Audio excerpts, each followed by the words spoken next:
dipersembahkan oleh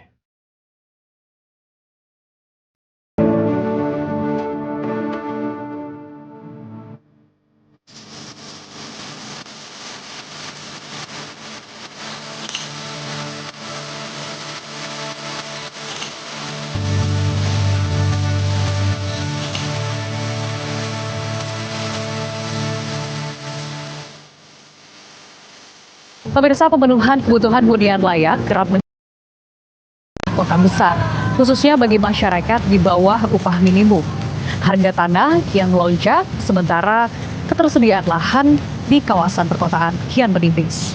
Untuk merespon fenomena ini, pemerintah menghadirkan solusi berupa program rumah subsidi, yang dimana pada tahun 2024 jumlah rumah subsidi ditingkatkan dari 1 juta rumah menjadi 3 juta rumah. Bagaimana implementasi dari program ini? Berikut Puasa Indonesia. Memastikan hak atas kesejahteraan sosial dan kesempatan hidup setara bagi semua warga merupakan semangat awal pemerintahan Presiden Prabowo Subianto saat meluncurkan program 3 juta rumah subsidi dengan rincian 2 juta rumah di wilayah perkotaan dan 1 juta rumah di wilayah pedesaan. Tadi Presiden meminta untuk supaya hal-hal yang kebijakan yang pro rakyat oleh Presiden Prabowo, ya, yang dari tadinya bayar menjadi gratis, yaitu BPHTB tadinya 5% menjadi 0, kemudian juga restribusi PBG, ya, PBG persetujuan bangunan gedung dari bayar jadi 0, dan PPN ini ditanggung pemerintah sampai Juni 2025, ini supaya disosialisasikan secara masif ke daerah supaya bisa dinikmati oleh MBR. Ini khusus kebijakan untuk MBR, yaitu masyarakat berpenghasilan rendah. Jadi Presiden Prabowo sangat pro kepada rakyat kecil, bagaimana kebijakan ini yang tadinya bayar jadi gratis dan yang tadinya lama jadi cepat. Dan ini diminta untuk disosialisasikan dan dijalankan oleh semua kepala daerah di seluruh Indonesia. Wilayah perkotaan menjadi prioritas program ini. Badan Pusat Statistik BPS 2024 mencatat, secara nasional terdapat sekitar 9,9 juta backlog perumahan, yaitu kesenjangan antara jumlah rumah yang dibutuhkan dengan jumlah rumah yang tersedia. Jadi backlog itu ada dua, backlog kepemilikan dan juga backlog kualitas rumah gitu ya.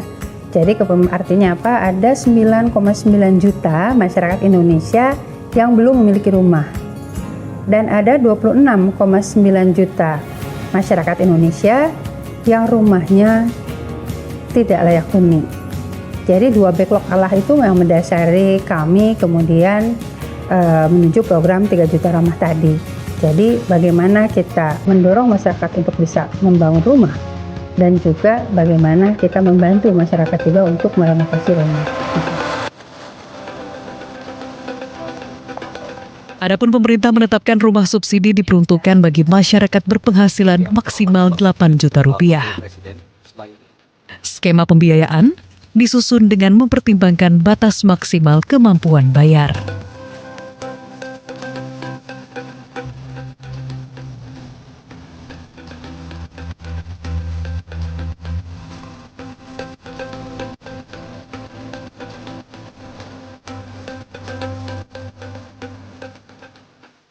Itu sudah sangat-sangat rendah ya saya kira ya gitu ya, itu sudah betul-betul program pemerintah yang tentu membuat meringankan beban masyarakat dalam menyicil gitu ya rumah tersebut. Nah memang salah satu kendala utama yang biasanya masyarakat tuh akhirnya agak terhambat untuk bisa mendapatkan rumah subsidi adalah tadi SLIK ya, SLIK OJK yang memang mungkin mereka punya sambutan di perbankan maupun di pinjaman online dan lain-lain. Nah kita juga sedang upayakan terus bersama dengan Tapera itu komunikasi dengan OJK untuk diberikan beberapa pelonggaran gitu ya, tetapi tentunya yang secara perhitungan untuk NPL itu juga masih bisa kita lihat NPL-nya tidak boleh tinggi begitu. Infrastruktur konektivitas pun menjadi unsur penting bagi perumahan subsidi yang pembangunannya kini diarahkan ke sejumlah kawasan pri-urban. Lokasi rumah subsidi harus dekat dengan transportasi massal untuk menghemat biaya aktivitas. Ya. Artinya kalau lokasinya semakin jauh dari transportasi massal, justru warga akan cenderung untuk, kalaupun membeli ya, dia tetap akan tinggal ke arah dekat tempat kerja. Akibatnya apa? Rumah-rumah tadi tidak akan dipakai, ya, akan menjadi lebih sebagai investasi, tapi bukan untuk ditinggal. Kedua, lokasi yang jauh dari transportasi massal perlu infrastruktur yang bagus. Nah, biaya infrastruktur ini sangat tergantung dari pemerintah daerah sebenarnya, bukan oleh pengembang. Artinya apa? Artinya kalau tidak ada infrastruktur yang memadai, bisa dipastikan lokasi tadi tidak akan berkembang.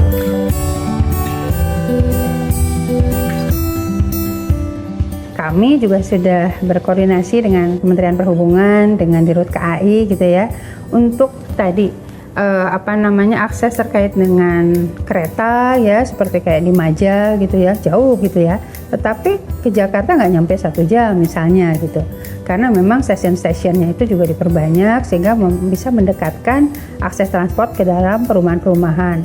Terus saat ini juga dari pemerintah Provinsi DKI ya, yang saya baca juga sangat mensupport tuh dengan kemudian menambah ya jangkauan Transjakarta sampai ke daerah-daerah penyangga, ke Bekasi, ke Bogor, dan ke Depok dan lain-lain begitu ya. Ini juga tentu membuat lokasi-lokasi rumah subsidi tersebut walaupun mungkin agak sedikit jauh begitu ya, tetapi transportasinya memadai begitu.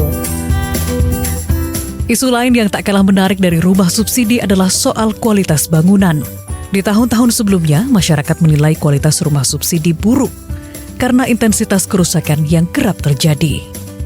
Kini, perspektif itu mulai bergeser seiring langkah Kementerian Perumahan dan Kawasan Permukiman yang tidak hanya menindak tegas pengembang nakal, tetapi juga membentuk komunitas penghuni rumah subsidi yang menjembatani penghuni rumah dan pemerintah. Mekanisme ini menandai perubahan penting dari pembangunan rumah subsidi yang semula hanya mengejar kuantitas menuju pengawasan kualitas yang lebih serius dan partisipatif. Kita ada mekanisme pengawasan juga dari kami gitu ya. Beberapa waktu lalu bahkan dari Kementerian PKP juga sudah melakukan penindakan tegas gitu ya terhadap ada satu pengembang di Jawa Tengah gitu yang betul-betul merugikan masyarakatnya gitu kan. Itu sudah sampai ke sekarang sudah sampai ke kepolisian begitu, sudah ditindak ya. Jadi ini juga menjadi efek jera buat yang lain. Kita nggak main-main loh saat kemudian dia tidak bertanggung jawab, misalnya tanahnya longsor, rumahnya tidak jelas dan lain-lain, atau misalnya pengembangnya kabur, itu kita ada di situ gitu ya. Makanya kita ada aduan benar PKP. Ya, di benar PKP itu di situ silahkan masyarakat untuk mengadukan dan itu kita tindak lanjuti betul gitu ya. Dari total backlog perumahan nasional yang mencapai 9,9 juta rumah tangga, Jakarta tercatat mempunyai backlog kepemilikan mencapai lebih dari 1,1 juta unit pada tahun 2024, atau sekitar 11% dari total backlog perumahan nasional.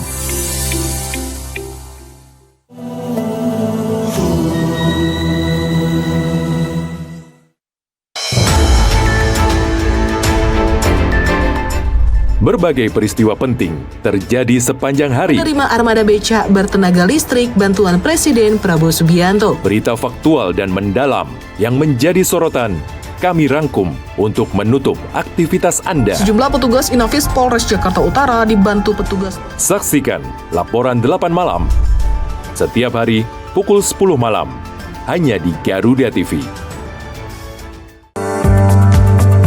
Menyajikan diskusi hangat yang tengah menjadi sorotan publik bersama tokoh berpengaruh di negeri ini.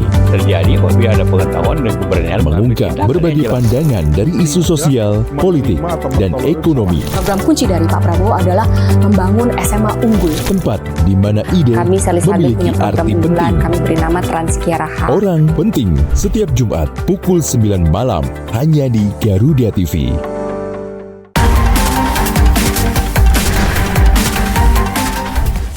Mengungkap kasus kriminal terkini di seluruh penjuru tanah air. Ulasan tajam tanpa ampun bersama para aparat. Tak ada tempat untuk lengah. Informasi penting yang membuat Anda lebih waspada. NN mengerahkan petugas dalam jumlah besar. Kriminal Plus 62 hanya di Garuda TV.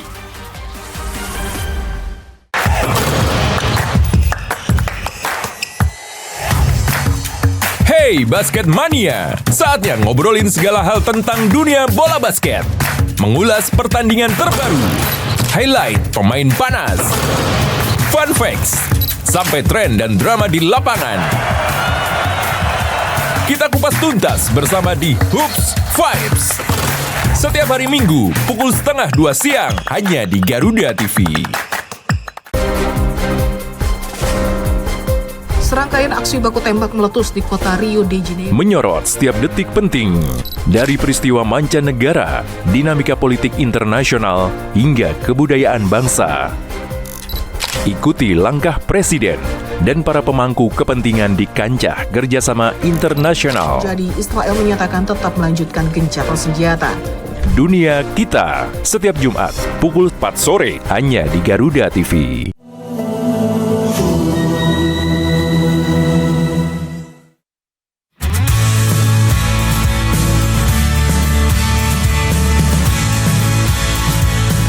Penasaran dengan bentuk rumah subsidi yang dibangun oleh Kementerian PKP? Kami pun mencoba melihat salah satu kawasan perumahan yang memang diperuntukkan bagi masyarakat berpenghasilan rendah di Jakarta. Nah, kita akan coba lihat, ini salah satu rumah subsidinya. Kita akan lihat seperti apa isi di dalamnya. Dan kita akan coba tanya-tanya dengan penghuni di dalam. Selamat siang, Ibu. Permisi. Iya. Ibu izin kita mau lihat-lihat rumah di dalam, boleh nggak Bu? Isinya Boleh. seperti apa? Betul. Dengan Ibu siapa? Ibu Tiwi. Dengan Ibu Tiwi, saya Tiwari, Ibu dari kantor berita. Bu, ini boleh tahu nggak sih, ini luasnya berapa Bu rumah ini? 60 kali 3, 60 kali 30. Iya. Nah, ada berapa kamar dan ada apa aja sih di dalam Bu? Boleh lihat kan? Boleh, ada 2 kamar. Ini 2 kamar. Iya. Sama ada kamar mandi. Ada 1 kamar mandi. Iya. Ini juga ada ruang tengahnya ini ya Bu. Betul ya? sekali. Oke. Nah, kalau di belakang ini apa Bu? Boleh kita lihat? Oh, boleh. Ini dapur. Ini dapur ya. Betul. Oke. Nah. Oke. Oke, nah dapurnya seperti ini ya pemirsa. Betul. Ini ukurannya berapa Bu dapurnya? 2 meter kurang kali 6. Ibu sendiri udah berapa lama Bu tinggal di sini? Saya baru 2 bulan baru pindah. Ibu tahu ada program rumah subsidi ini dari mana Bu? Dari teman suami. Teman suami. Ya. Oke, nah kenapa akhirnya memilih untuk tinggal di rumah subsidi Bu? Karena mungkin biayanya buat per bulannya termasuk murah, terjangkau lah. Nah kalau di sini Bu harga cicilan per bulannya berapa? 1.450.000. 150. Iya. Itu flat. Flat. Berapa tahun Bu? Selama 15 tahun. 15 tahun. Betul. Oke. Nah, dengan harga segitu tuh menurut Ibu termasuk murah atau agak kemahalan atau seperti itu? Termasuk murah, sangat terjangkau untuk yang suami saya bekerja sebagai pegawai pabrik. Ya. Kalau kualitas bangunan yang selama ini Ibu tempati, Iya. selama 2 bulan ini sudah ada kerusakan nggak sih Bu? Atau ini masih baik-baik aja atau gimana? Masih baik-baik aja sih Mbak ya. Bagus. Oh. Ya, bangunannya bagus.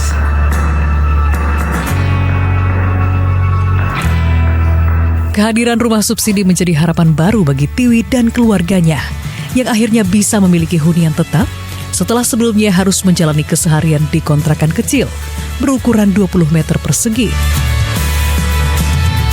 Ada total sekitar 15.200 unit rumah di kompleks ini, dengan porsi 92% atau sekitar 14.000 unit diperuntukkan bagi rumah subsidi, dan 960 unit untuk rumah komersil.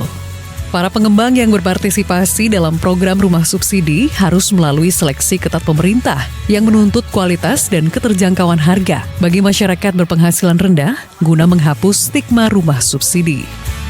Sekarang semua sudah berkompetisi di mutu dan kualitas bangunan.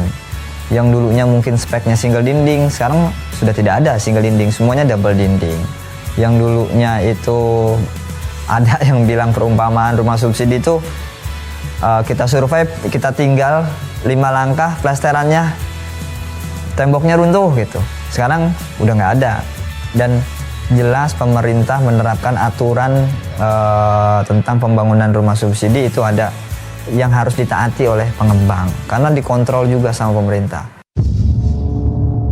Data yang kami kumpulkan dari Badan Pusat Statistik dan Pemprov DKI Jakarta menunjukkan dalam 20 tahun terakhir, luas lahan terbangun di Jakarta terus bertambah. Sementara ruang terbuka hijau atau RTH semakin menyusut. Pada tahun 2000 misalnya, luasan RTH masih lebih dari 220 km persegi.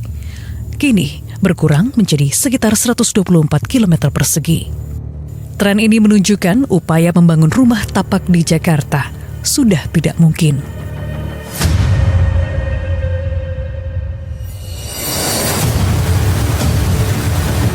Lahan itu tidak bisa diciptakan lagi, jadi sangat terbatas. Lahan-lahan di kota otomatis akan jauh lebih mahal. Mau tidak mau, suka tidak suka pun juga akan beralih kepada di pinggir di situ itu. Jadi untuk memenuhi harga yang dipatok pemerintah. Begitu juga kalau di kota kan ada rusun di situ itu. Jadi bagaimana dengan tanah terbatas itu didorong untuk dinaikkan sehingga masyarakat itu lebih dekat dengan tempat kerja dan sebagainya. Keberadaan rumah subsidi nyatanya tak hanya menyediakan hunian layak bagi masyarakat berpenghasilan rendah, namun juga turut menggerakkan perputaran ekonomi melalui sektor pembangunan, penyerapan tenaga kerja, hingga tumbuhnya usaha di sekitar kawasan perumahan. Sektor perumahan itu dapat menyokong sedikitnya adalah 2%. Di situ. Nah, itu dari industri, belum masalah dengan tenaga kerjanya. Kalau itu 3 juta rumah, satu rumah itu adalah 5 orang aja, itu adalah identik dengan menggerakkan sekitar 15 juta tenaga kerja. Pembangunan rumah subsidi tak hanya berpusat di Pulau Jawa. Kebijakan ini juga turut diimplementasikan di wilayah timur Indonesia.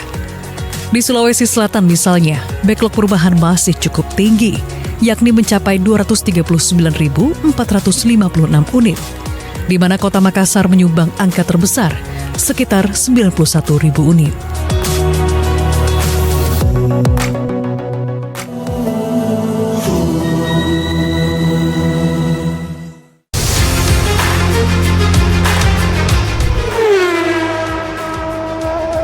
Update terbaru dari dunia olahraga terkini dari nasional dan internasional.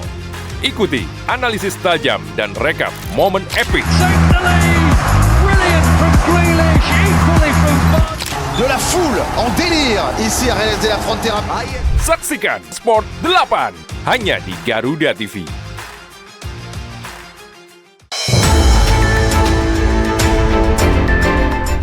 Berbagai peristiwa penting terjadi sepanjang hari. Menerima armada becak bertenaga listrik bantuan Presiden Prabowo Subianto. Berita faktual dan mendalam yang menjadi sorotan kami rangkum untuk menutup aktivitas Anda. Sejumlah petugas Inafis Polres Jakarta Utara dibantu petugas. Saksikan laporan 8 malam setiap hari pukul 10 malam hanya di Garuda TV.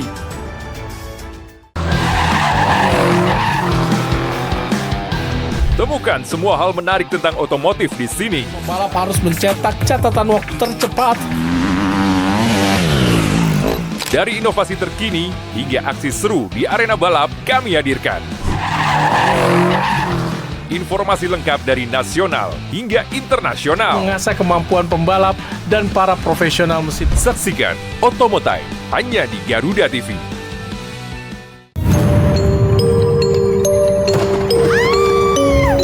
Setiap daerah punya daya tarik sendiri.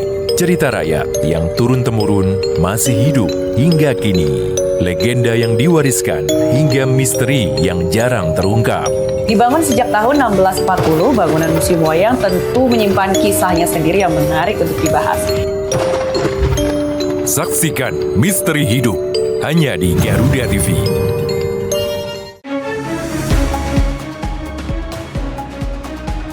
Rangkaian informasi terkini dan mendalam, mengupas peran strategi dan peran penting para pengambil kebijakan. Orang yang bersih, orang yang tidak korup. Kuotanya sudah dinaikkan 15%. Menghadirkan fakta, bukan wacana. Kalau RPM kamu saya tanda tangan kamu. Dalam Kabinet Merah Putih.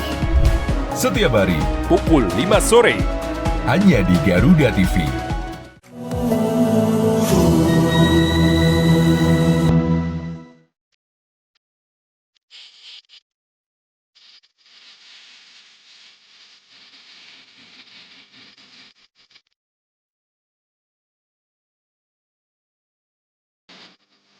Pemirsa, jika kita sudah melihat kondisi hunian di Jakarta, saat ini saya akan mengajak Anda untuk melihat kondisi hunian di salah satu kota terbesar di Indonesia bagian timur, yaitu Makassar, Sulawesi Selatan.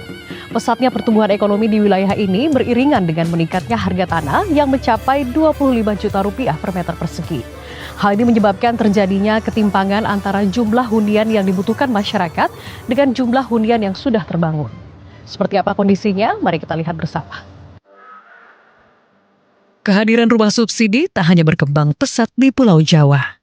Dengan mengedepankan prinsip keadilan pembangunan, kebijakan rumah subsidi juga turut dibangun di wilayah timur Indonesia. Salah satunya di Provinsi Sulawesi Selatan.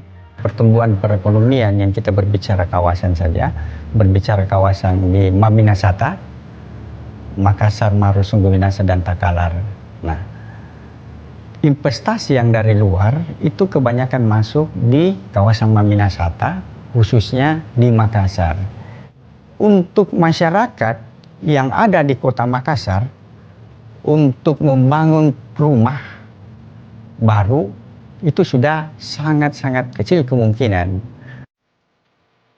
Provinsi Sulawesi Selatan saat ini tercatat memiliki angka backlog perumahan sebesar 239.456 unit, di mana kota Makassar berada pada urutan tertinggi dengan angka backlog perumahan mencapai 91.000 unit.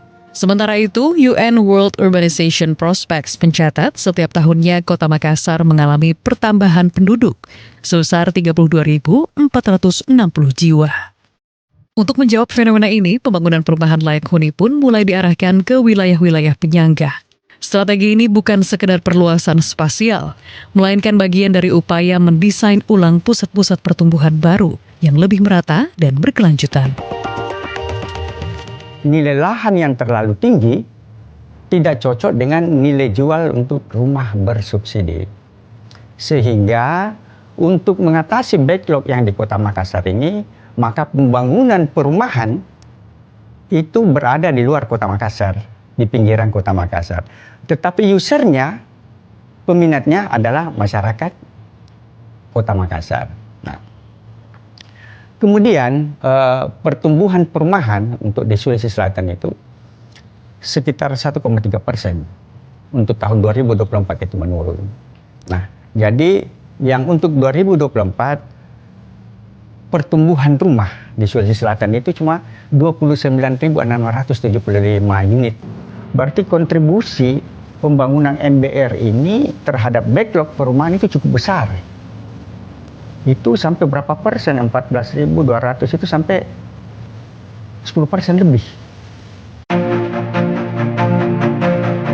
Saya melihat langsung kondisi perumahan subsidi yang dibangun pemerintah Provinsi Sulawesi Selatan bersama sejumlah pengembang untuk menjawab masalah backlog perumahan.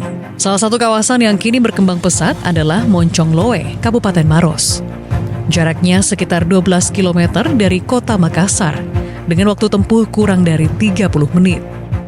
Saat ini saya berada di salah satu perumahan MBR yang ada di kawasan Moncong Loe, Kabupaten Maros, Sulawesi Selatan yang dibangun oleh Real Estate Indonesia bekerja sama dengan Pemprov Sulawesi Selatan. Nah, saya akan mengajak Anda untuk melihat bagaimana sih kondisi di dalam hunian perumahan MBR ini, apakah layak huni atau tidak. Mari kita lihat bersama. Kita coba tanyakan kepada salah satu warga penghuni ya. Oke, halo, permisi Bu. Kita coba tanya-tanya pemirsa. Halo Ibu, selamat siang. Dengan Ibu siapa Bu? Iya, selamat siang. Dengan saya Nurfa. Ibu Nurfa. Iya. Kita boleh lihat-lihat nggak Bu? Isi di rumahnya itu seperti apa di dalam? Silakan masuk. Oke, nah tapi ini di depan ini warung ya Bu ya? Iya, saya jadi untuk tempat usaha karena kan lumayan luas ya terasnya ya. Oke, kalau untuk ukuran terasnya sendiri berapa Bu? 4 lebar, 4 panjang, lebarnya 6 meter. Lebar 6. Jadi 4 kali 6 meter. Oke, dan ternyata cukup luas ya untuk dijadikan warung iya. Ya? Oke. Kita boleh lihat isi dalam rumahnya, Bu? Oke. Wow, cukup luas ya, Bu ya. Ini untuk ruang tamunya sendiri ukurannya 3x5. 3x5. Ini udah ruang tamu, kemudian kamar ada berapa, Ibu? Kamar ada 2. Kamar ada 2 ya, ini. Ukurannya masing-masing 3x3. Ya Bu, sebelum tinggal di sini, Ibu dan keluarga domisili dari mana, Bu? Saya tinggal di Kota Makassar. Iya, saya nggak cari rumah di sana karena kan kalau di kota tahu lah ya, harga tanah itu mahal, apalagi untuk harga rumah. Jadi saya pilih di sini karena lokasinya strategis, nggak jauh dari kota. Pembangunan rumah subsidi di Sulawesi Selatan tak lepas dari peran Real Estate Indonesia atau REI. Sebagai asosiasi pengembang terbesar di Indonesia, REI menjadi mitra strategis pemerintah Provinsi Sulawesi Selatan dalam menjawab kebutuhan hunian bagi masyarakat. Melalui kerjasama dengan pemerintah provinsi, REI berperan krusial dalam menentukan lokasi pengembangan hunian dengan mempertimbangkan aksesibilitas dan daya dukung kawasan. Pertama dulu kita melihat tata ruangnya. Oh, ini memang area perumahan. Jangan sampai nanti lokasi itu masuk area pertanian atau bagaimana. Kalau memang perumahan, maka kita harus ada juga rekomendasi dari PDAM. Harus memang kita mengurus daripada tentang rekomendasi dari Dinas Kesehatan tentang mengenai pembersihan laboratorium daripada airnya layak atau tidak. Kalau layak, itu kita adakan sumur dalam. Tapi kalau tidak layak, kami berhubungan dengan PDAM yang ada di setempat agar supaya kita bangun kerjasama pemerintah agar supaya membangun jaringan PDAM agar supaya di lokasi itu ada kebutuhan air. Kenapa? Masyarakat itu sangat membutuhkan air. Kalau lokasi yang tidak ada airnya, maka tidak akan bisa berkembang dari situ. Melalui lebih dari 200 pengembang yang tergabung, REI Sulawesi Selatan tahun ini akan fokus membangun rumah subsidi untuk mendukung program nasional pembangunan 3 juta rumah. Anggota kami sekarang ini kurang lebih 300 pengembang yang ada di Sulawesi Selatan. Dari 300 ini ada 200 pengembang membangun rumah MBR. Sedangkan kurang lebih 100 pengembang komersil. Kenapa? Selama COVID, kalau sebelum COVID itu lebih tinggi daripada pembangunan komersil dibandingkan subsidi. Setelah COVID agak menurun kebalikan. Sekarang perbandingannya antara rumah komersil dengan subsidi lebih banyak berminat kepada rumah subsidi, kurang lebih 70% untuk yang subsidi, 30% untuk rumah komersil. Tapi insya Allah karena adanya tahun 2025 ini kami mencoba membuat program kerja itu 30.000. 30.000 terdiri dari 20.000 untuk rumah MBR, 10.000 untuk komersil agar supaya ini bisa berjalan dengan baik. Apalagi sekarang program pemerintah sekarang ini yang diutamakan ada pembangunan rumah 3 juta rumah.